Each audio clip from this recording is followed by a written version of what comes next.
কিছু সময় আগে কেশৰাম দাস বুলি মানুহ এজন, তেওঁৰ বয়স ৭৫ বছৰ, তেওঁ থাকে অৰিজিনেল ঘৰ তেওঁৰ কাৱৈমাৰীত। বৰ্তমান তেওঁ ফ্লাড এফেক্টেডৰ কাৰণে গৰৈমাৰী কেম্পত আছে, কিন্তু তেওঁ পানীত পৰি ঢুকালে আৰু ব্ৰড ডেড ইয়াত আহিছিলে। আৰু ইয়াত অহাৰ পিছত আমি তেওঁক চালোঁ আৰু আমি ডাইং ডিক্লাৰেশ্যন দিলোঁ ইয়াতে।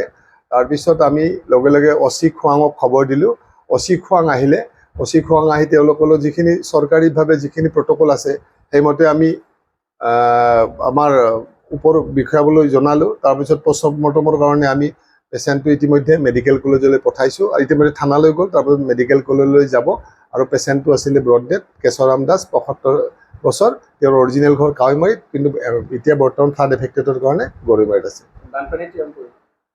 বানপানী মানে তেওঁ আচলতে কিবা বিচাৰি গৈছিলে পথাৰ, কিন্তু বহুত বেছি গৰা সেইখিনি গৰৈমাৰী, সেইখিনি বহুত গৰা, যথেষ্ট দ্বীপ, গতিকে তাতে সোমাই গ'ল। তেওঁক কোনোবাই দেখিলে বহুত পিছত তেওঁক তুলি আনিলে, কিন্তু হস্পিটেল পালে তেওঁ ব্ৰড ডেড, মানে তাতে ঢুকাইছে।